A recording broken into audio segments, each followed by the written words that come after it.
Bonjour à tous.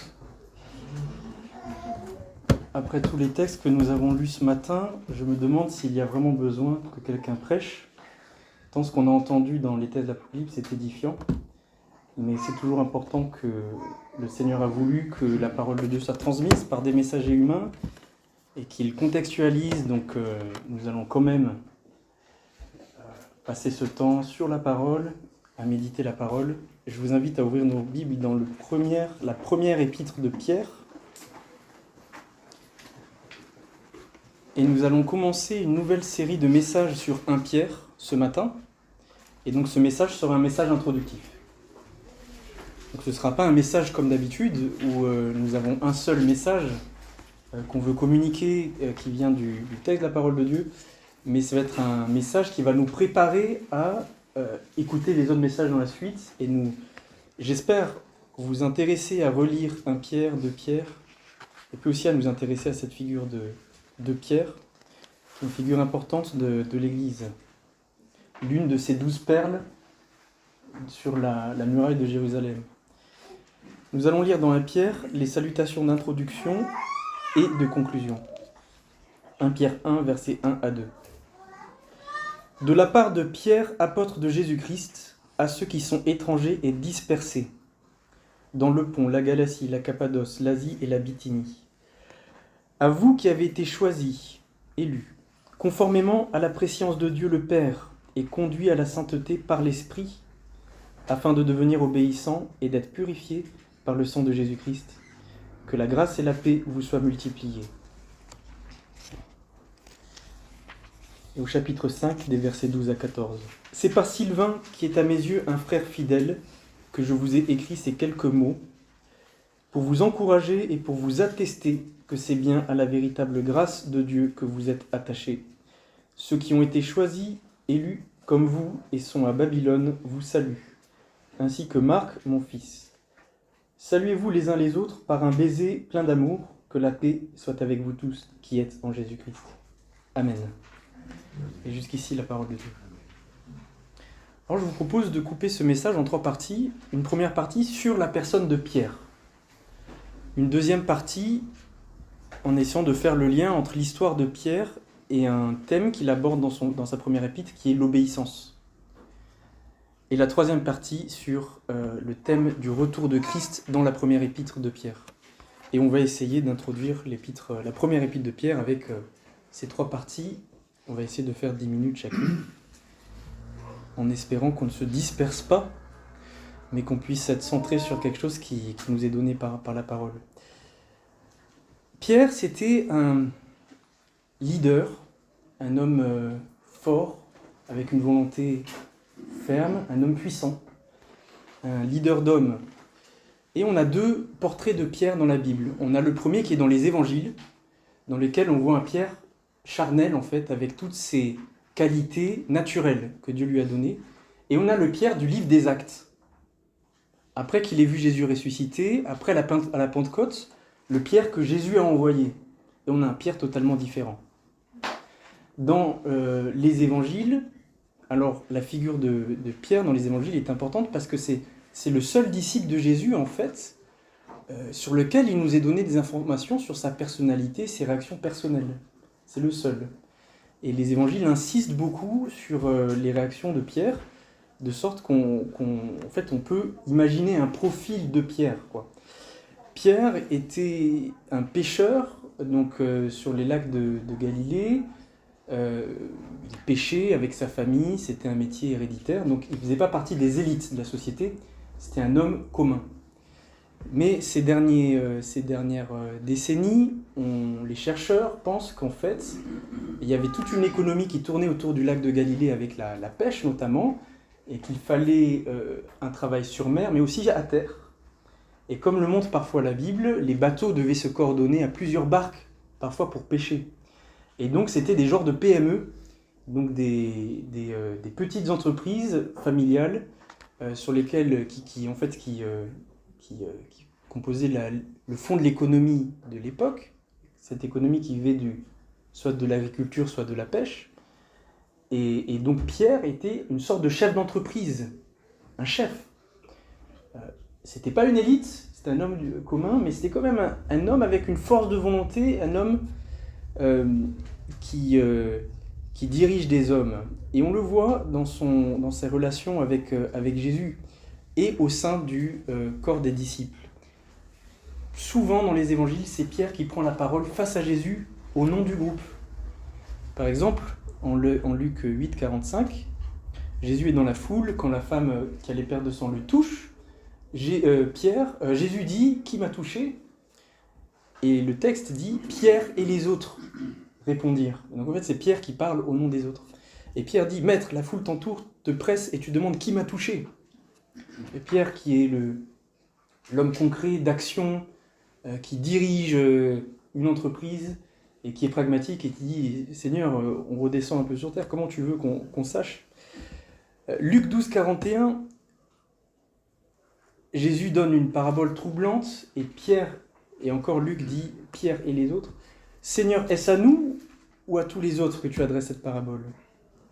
Pierre prend la parole au nom du groupe. Luc 18, 28, Jésus est en train d'enseigner sur le fait que tout le monde ne le suivra pas. Et Pierre dit « Voici, nous avons tout quitté et nous t'avons suivi. » Et donc, quasiment systématiquement, quand quelqu'un prend la parole dans le groupe, c'est Pierre. Il prend la parole au nom du groupe, un leader.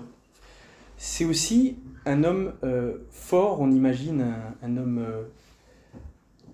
un mâle dominant, entre guillemets, qui s'appuie sur sa force, mais qui est confiant aussi dans sa propre force. Et plusieurs fois, il veut protéger Jésus. Et donc c'est pour ça qu'à Gethsémanée, en Jean 18, il sort l'épée pour protéger Jésus. Et un peu avant, lorsque Jésus dit qu'il va souffrir, Pierre lui dit non, ne plaise à Dieu, non, c'est pas dans la volonté de Dieu ce que tu dis. Et peut-être que Pierre se disait, Jésus est un peu faible, je vais le rassurer. Le Pierre confiant. Et là Jésus lui dit, arrière de moi Satan. Pierre est aussi impulsif, on connaît ces choses qu'on montre sur Pierre quand il saute de la barque pour rejoindre Jésus qui marche sur l'eau, etc. Mais Pierre est aussi quelqu'un d'engagement qui aime Jésus et qui veut tout donner. Et donc il lui dit « Je ne te renierai jamais, quand tout le monde te suivra, je ne te renierai jamais. » Et on a vu après que c'est faux et qu'il a renié Jésus. Pierre, selon la chair, c'est un homme fort, puissant, un leader, un meneur d'hommes, et un homme aussi confiant dans sa propre force. Mais sur le plan spirituel, il est défaillant et décevant en réalité. Puisque dans 3 épreuves, alors qu'il pense être celui qui va faire bien, en fait, il échoue, parce que ce n'est pas une question de force, c'est une question de foi. Et quand il descend de la barque, lorsque Jésus marche sur l'eau, il coule, et Jésus lui dit « Tu as peu de foi ». Ce n'était pas une question de force, c'était une question de foi. Et à nouveau, lorsqu'il est face à... Dans l'enceinte, lorsque Jésus est arrêté, c'est une simple femme, une servante, qui lui dit « Tu n'étais pas avec eux ?» Et là, il s'effondre, celui qui était prêt à sortir l'épée, face à une faible femme, au simple avis d'une femme, il s'effondre. Et il renie Jésus. Et donc, fort selon la chair, mais faible selon la foi. Mais il y a une chose bien chez Pierre que l'on voit dans les évangiles, c'est que Pierre est touché par Dieu pour recevoir les choses de la foi, et il reconnaît le premier, Jésus, comme le Messie. Et c'est le premier qui confesse la foi en Jésus comme Messie. Jésus leur dit « Qui dites-vous que je suis ?» Et Pierre dit « Tu es le Messie, le Fils du Dieu vivant. » Et Jésus lui dit « Ce n'est pas par la chair que tu connais ces choses, c'est le Père qui t'a donné de les savoir. » Et donc, Pierre, touché par la foi. Pierre renie Jésus, et ensuite, en Jean 21, Pierre est le premier, une fois que Jésus est apparu, mais Jésus s'en va, ne reste pas avec eux, ressuscité. Et Pierre, en Jean 21, verset 3, est le premier, encore à nouveau, le leader. Il dit je vais aller pêcher, parce qu'il n'y a rien à faire. Les disciples sont désœuvrés, il dit je vais pêcher. Et puis ils le suivent et ils vont pêcher. Et ensuite Jésus lui apparaît et lui dit tu m'aimes? Il dit oui, je t'aime, paie mes brebis. Et il lui dit ça 3 fois. Et c'est l'appel de Jésus à Pierre, pour abandonner le travail pour s'occuper de l'Église.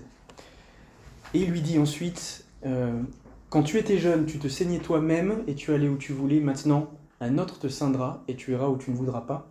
Et la Bible nous dit que c'est pour indiquer son martyre.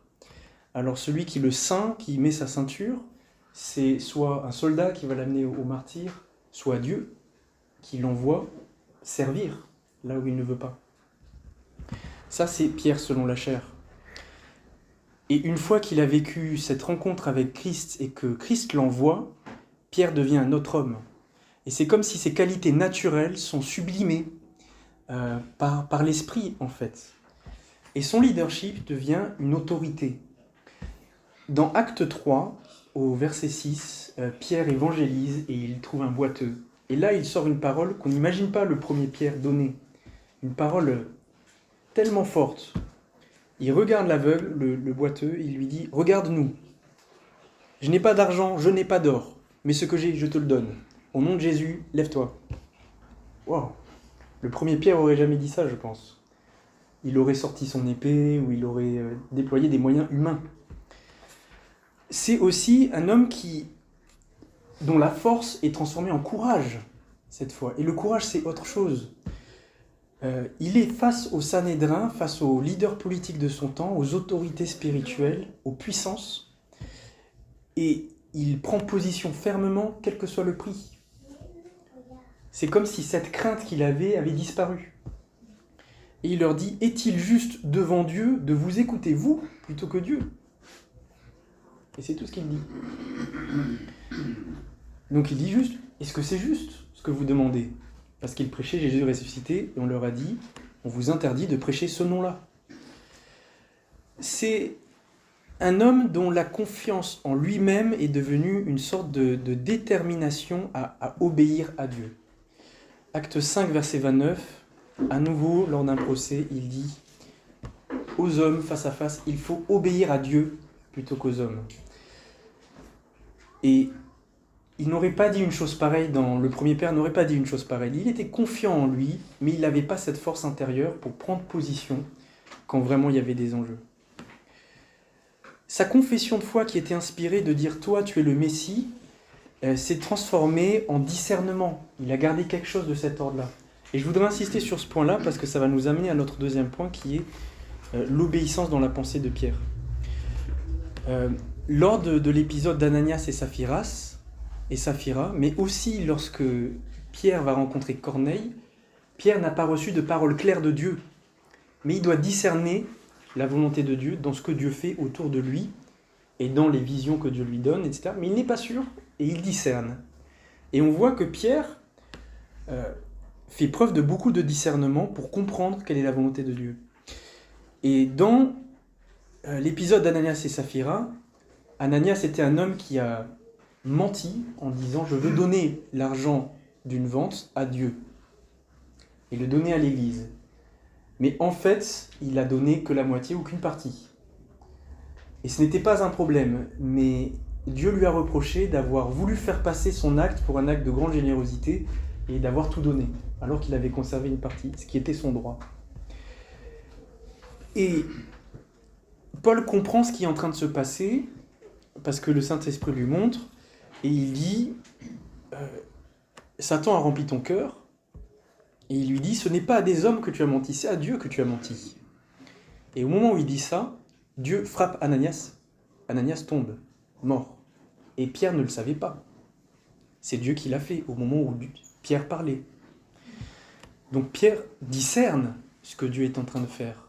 Et donc ensuite, la femme d'Ananias vient, et Saphira, elle vient, et elle dit la même chose que son mari. Et donc Pierre, ayant discerné, lui demande, à quel prix vous avez vendu le champ ? Et comme elle rapporte le mensonge à nouveau, Pierre lui dit, les hommes qui sont à la porte ont pris ton mari, ils vont prendre aussi ton corps.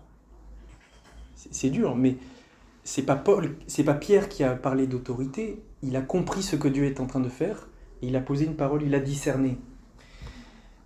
Et voilà un trait marquant de la personnalité de Pierre. Et une autre chose marquante chez Pierre, c'est qu'il a une fidélité inconditionnelle au choix de Dieu. Il veut être celui qui obéit, celui qui sera fidèle à ce que Dieu veut. Peu importe le prix, il sera fidèle. Et ça, on le voit dans ce même exercice de discernement avec les païens, quand les païens sont incorporés dans l'Église, malgré le fait qu'ils ne soient pas circoncis. Pierre, et ça on le trouve dans Acte 10, et chez un homme, il réside chez une personne, et Dieu lui montre une vision des aliments impurs qui descendent sur une nappe, et il lui dit « Tu et mange ces choses-là qui sont impures ». Et Pierre dit « Non, jamais, c'est contre ta volonté ». Et puis la voix lui dit, dans sa vision, « Pourquoi déclares-tu impur ce que Dieu a déclaré pur ?» Et il reste avec cette chose en pensée, et il ne sait pas ce que ça veut dire, ou il comprend ce que ça veut dire, mais il est troublé. Et puis ensuite, Dieu l'amène vers des païens, et pendant qu'il prêche Jésus-Christ, ces païens se mettent à prier en langue, et donc il comprend que le Saint-Esprit est venu sur eux. Et Pierre dit cette phrase, il comprend ce que Dieu a déclaré pur, toi ne le déclares pas impur. Pierre comprend ce que Dieu est en train de faire devant lui, et il conclut, c'est la volonté de Dieu. Et il va dire, je serai fidèle à cette volonté de Dieu, quoi qu'il en coûte. Et voici ce qu'il dit. Peut-on refuser l'eau du baptême à ceux qui ont reçu le Saint-Esprit comme nous ? Parce qu'autour de lui, il y avait des Juifs qui le suivaient. Et le texte de la Bible nous dit, et il ordonna de les baptiser au nom du Seigneur.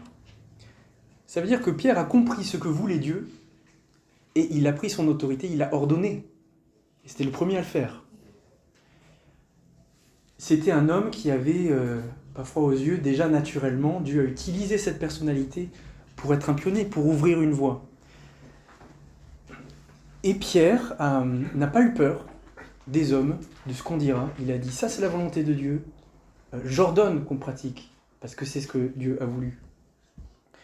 Et plus tard, au chapitre 11, il va devoir justifier ce choix devant tous les Juifs chrétiens à Jérusalem. Il va expliquer et il va dire une phrase. « Qui étais-je, moi, pour m'opposer à la volonté de Dieu ?» Il discerne, il comprend, ensuite il obéit. Il explique aux autres et il ordonne. Et c'est quelque chose qu'on retrouve dans son épître, le rôle de l'obéissance. Si on prend 1 Pierre 1 au chapitre 2,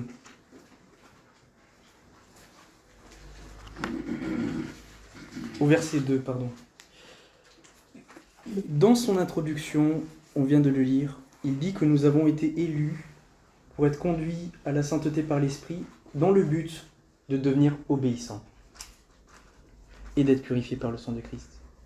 Dès l'introduction, il dit « Dieu nous a élus, nous a sauvés. Pourquoi ? Pour être obéissants. »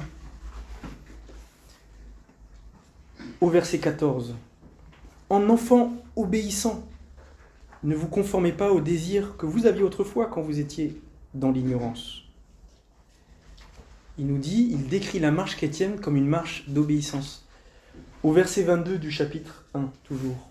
« Vous avez purifié votre âme en obéissant à la vérité, pour avoir un amour fraternel sincère. »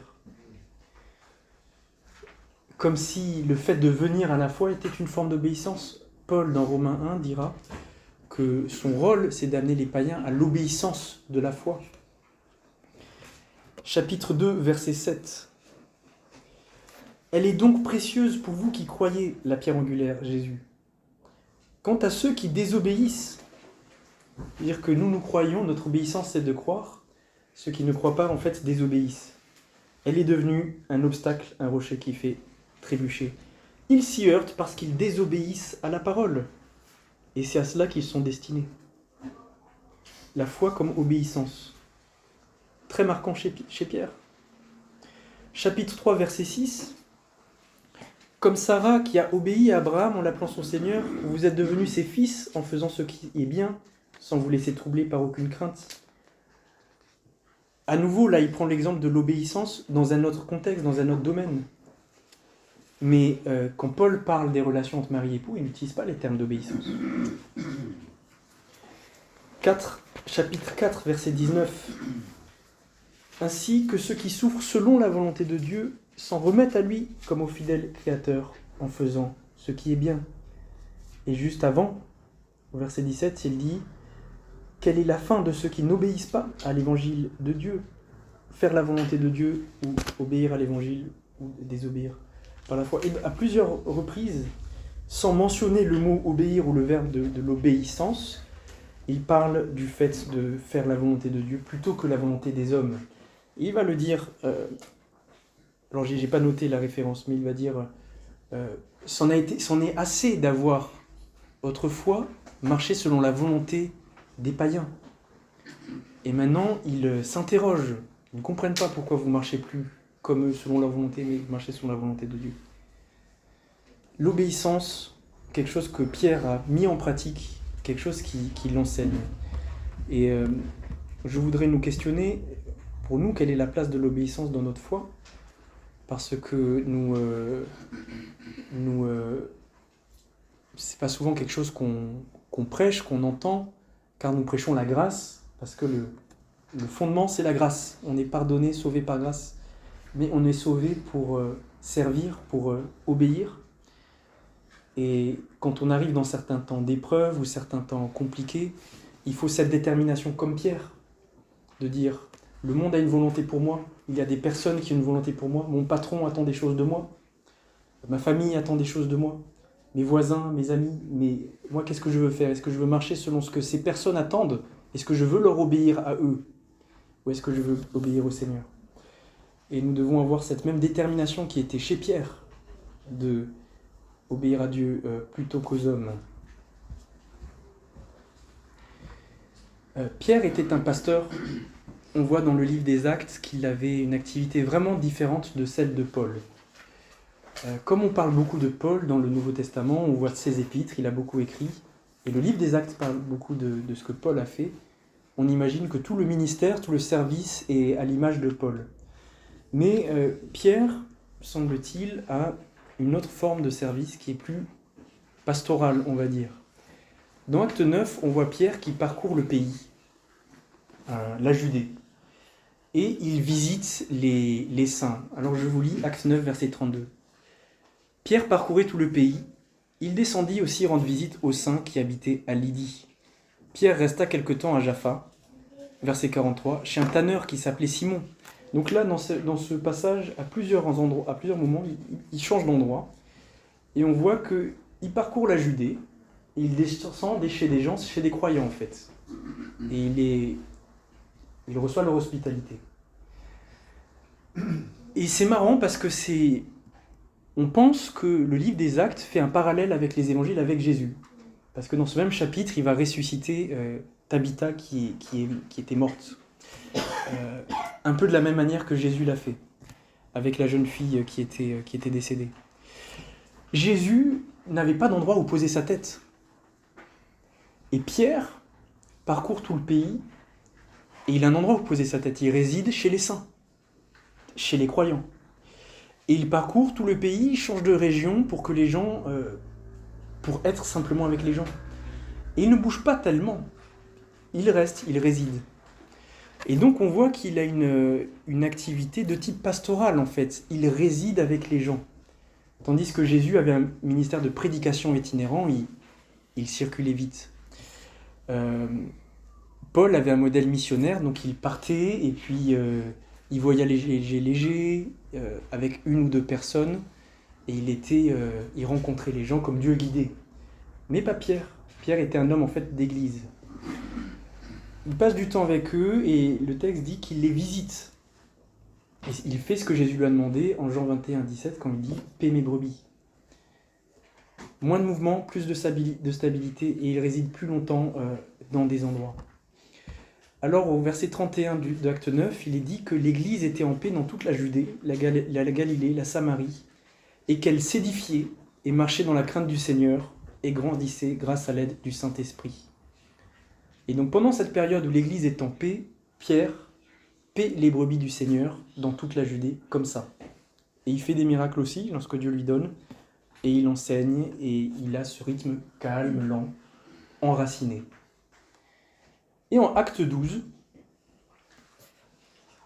il y a un changement d'époque, parce qu'il y a des politiciens qui veulent faire plaisir à leur électorat, Et donc, acte 12, verset 1 nous dit « À cette époque-là, le roi Hérode se mit à maltraiter des membres de l'Église.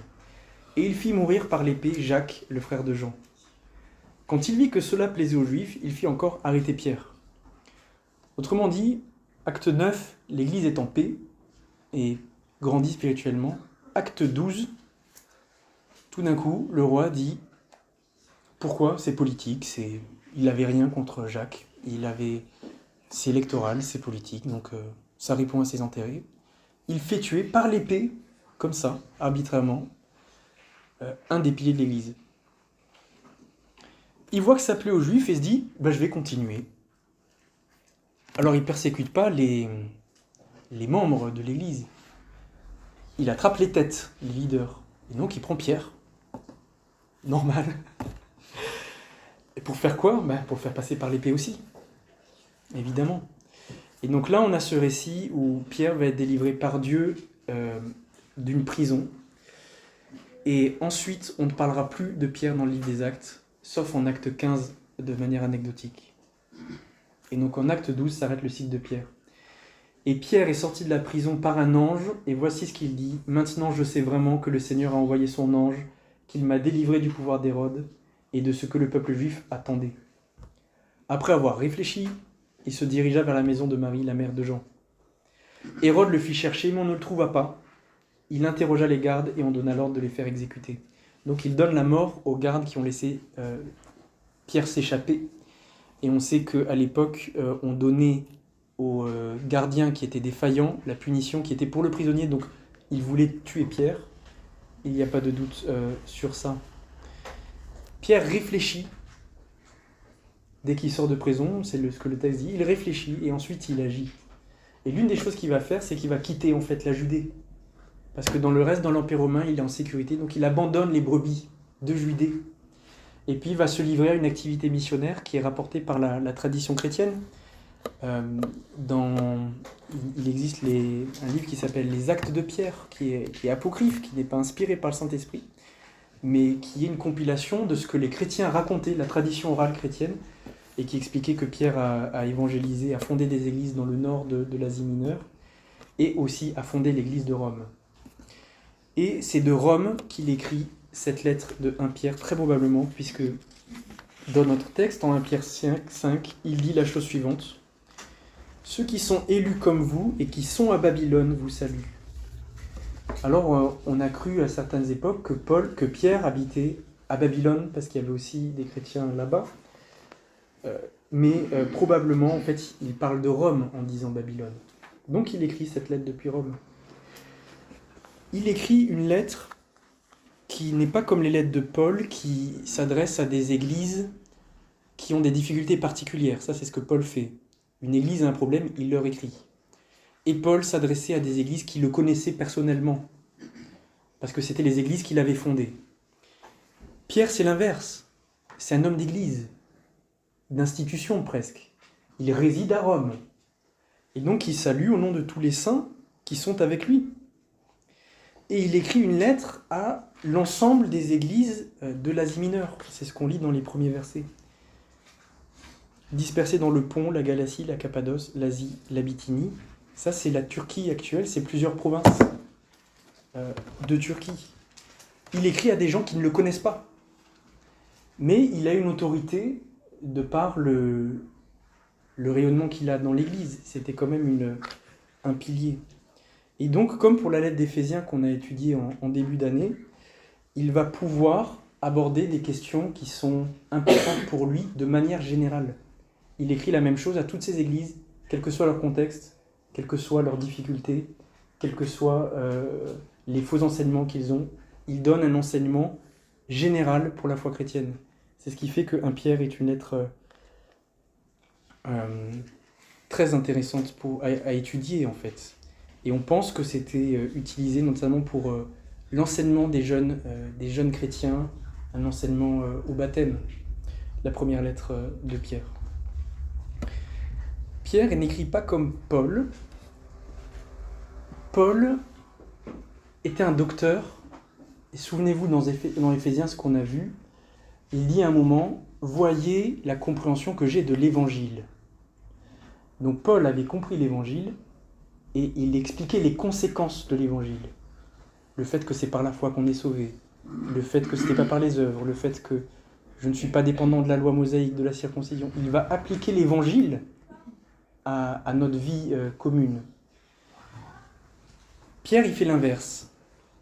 Pierre, il affirme l'évangile, les fondements, des choses simples, mais qui sont fondamentales. La mort de Jésus-Christ, sa croix, sa résurrection, des éléments de l'Ancien Testament, l'existence d'un jugement, l'existence de la vie éternelle, le retour de Jésus-Christ. Pierre pose simplement des choses fondamentales.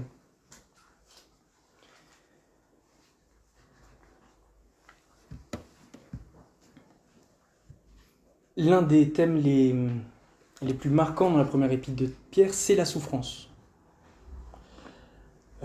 On a supposé que les chrétiens de l'époque étaient persécutés de manière généralisée et que Pierre essaie de les encourager.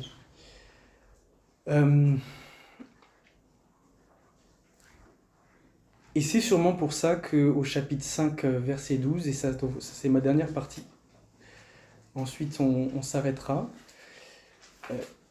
il veut les encourager et les rassurer sur le fait que ce qu'ils ont entendu dans l'Évangile est bien la grâce qui vient de Dieu. Alors lisons le chapitre 5, verset 12. Je vous ai écrit ces quelques mots pour vous encourager et vous attester que c'est bien à la véritable grâce de Dieu que vous êtes attachés.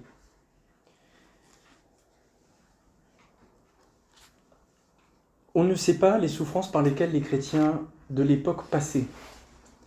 Mais on peut comprendre que de manière générale, la vie chrétienne est marquée par des combats, par des souffrances. Et Pierre veut les encourager en leur disant « ce n'est pas anormal. C'est pas parce que vous souffrez ou c'est pas parce que vous traversez des épreuves que vous êtes dans le mauvais chemin. C'est bien la véritable grâce que vous êtes attachés. »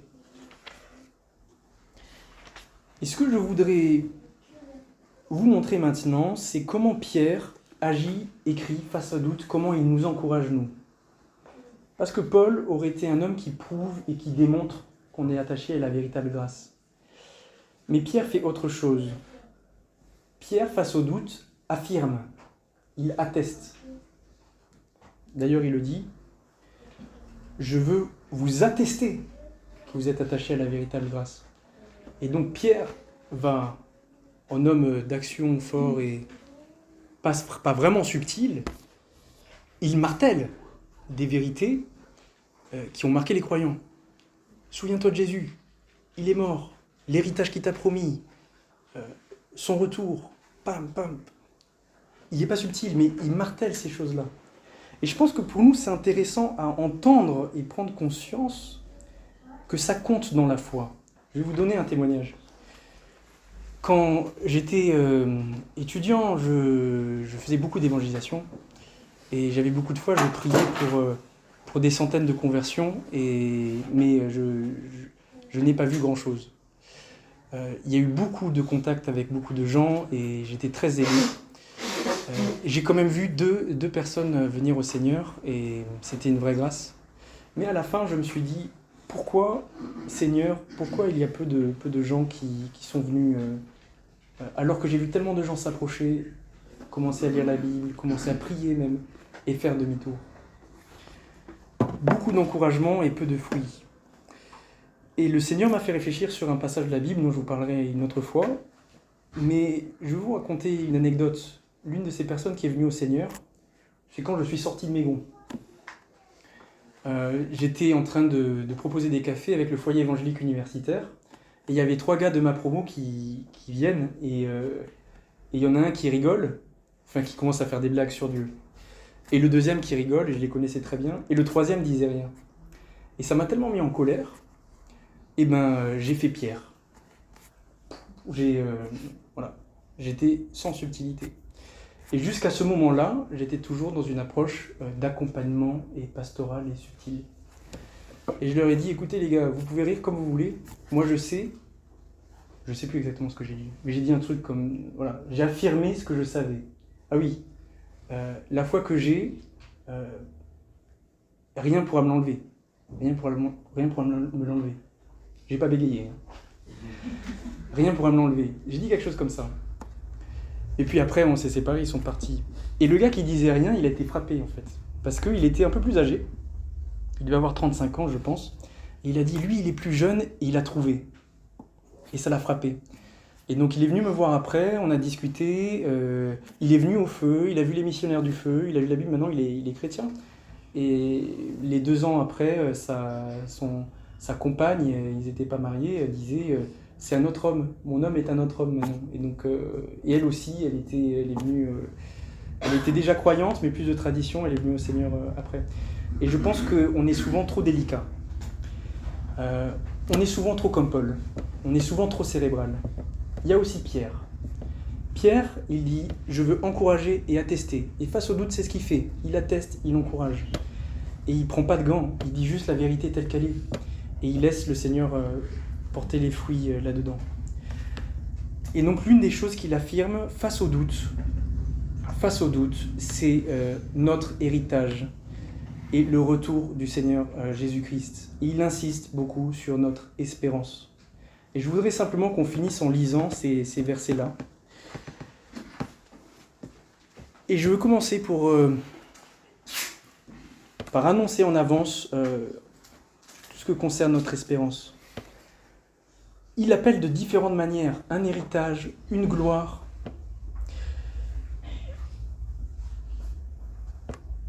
Cette espérance n'est jamais dissociée de Christ et de son apparition, ou dissociée de Dieu.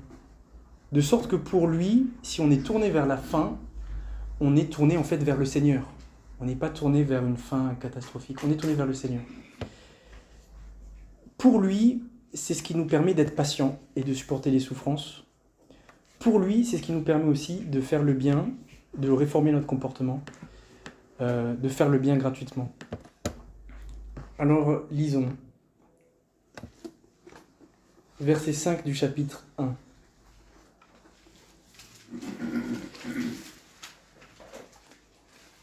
Vous qui êtes gardés par la puissance de Dieu au moyen de la foi, pour le salut prêt à être révélé dans les derniers temps. Le salut qui sera révélé dans les derniers temps. Verset 7. La valeur éprouvée de votre foi aura pour résultat la louange, la gloire et l'honneur lorsque Jésus-Christ apparaîtra. Il dit, voilà ce qui apparaîtra, ce qui vous sera donné lorsque Jésus apparaîtra. Louange, gloire, honneur. Verset 13. Mettez toute votre espérance dans la grâce qui vous sera apportée lorsque Jésus-Christ apparaîtra. Toute notre espérance. Verset 21. Par lui, vous croyez en Dieu qui l'a ressuscité et lui a donné la gloire, de sorte que votre foi et votre espérance reposent sur Dieu. Chapitre 2, verset 11. Je vous encourage, bien-aimés, en tant que résidents temporaires ou voyageurs, et étrangers sur la terre. Considérez notre vie terrestre comme quelque chose de temporaire. Verset 12. Qu'il remarque votre bonne manière d'agir et rende gloire à Dieu le jour où il interviendra. Donc agir pour que les non-croyants rendent gloire à Dieu à cause de nos agissements. Je ne sais pas si tous les non-croyants rendront gloire à Dieu de mes actes quand le Seigneur apparaîtra. Chapitre 3, verset 7. On a vu dans le travail face aux non-croyants, dans la famille. Marie, montrez de la compréhension envers votre femme en tenant compte de sa nature plus délicate. Montrez-lui de l'estime, car elle doit hériter avec vous de la grâce de la vie. Considérez nos relations dans la famille, mais en général, à la lumière de la venue de Christ. Chapitre 3, verset 9. Vous le savez, c'est à cela que vous avez été appelés, faire le bien, afin d'hériter de la bénédiction. Chapitre 4, verset 7. La fin de toute chose est proche, soyez donc sages et sobres afin de vous livrer à la prière. La fin est imminente. verset 13.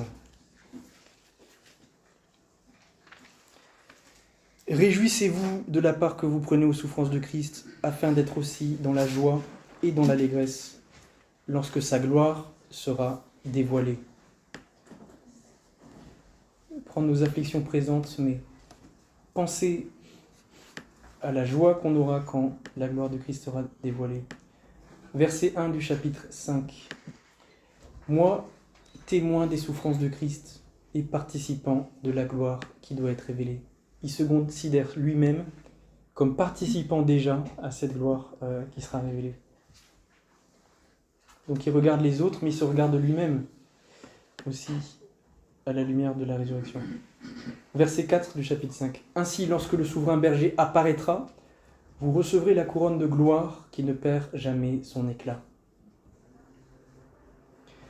Verset 10 du chapitre 5. Le Dieu de toute grâce vous a appelé en Jésus-Christ à sa gloire éternelle.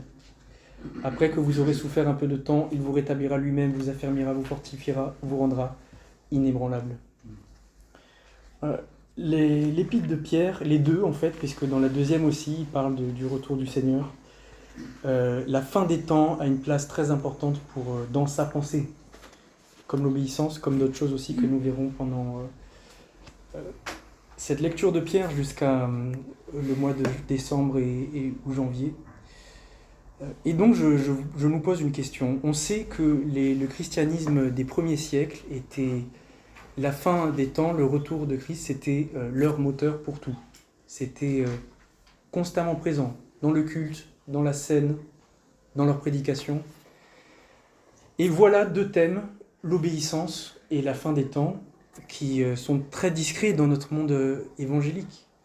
Et donc je me pose la question, quelle est la place de l'espérance dans notre pensée ? On connaît la grâce, le pardon de nos péchés, mais j'y pense tous les jours à la grâce. Tous les jours, je me souviens, je suis sauvé par grâce, mais est-ce que tous les jours, je pense au retour du Seigneur ? Non. En tout cas pour moi. Est-ce que c'est une pensée angoissante quand on parle de la fin, ou est-ce que c'est réconfortant parce que c'est toujours avec Jésus ou avec Dieu ? C'est de lui qu'on parle quand on parle de la fin. Pas de la fin du monde. Pas du réchauffement climatique, c'est pas la fin du monde, c'est son retour. Est-ce que c'est une pensée qui stimule vraiment notre charité et nos œuvres, ce que nous faisons ? Et est-ce que c'est une pensée qui nous permet de regarder les autres et nous-mêmes différemment ? Je vous avoue que c'est pas le cas pour moi. Et est-ce que c'est une pensée qui produit la foi et la confiance ? Ou est-ce que dès qu'on parle de la fin, on est porté vers le militantisme, l'activisme nerveux, de quelque chose de pressant, animé par la crainte, l'angoisse. Il en parle comme quelque chose de lumineux, de paisible, qui donne la paix, qui donne la joie. Voilà toutes les questions que je voulais nous poser. Et je vous invite à lire l'épître de Pierre, à la méditer, et puis qu'on puisse rentrer ensemble dans une lecture communautaire de Pierre et nous mettre à son enseignement. Je vous invite à prier.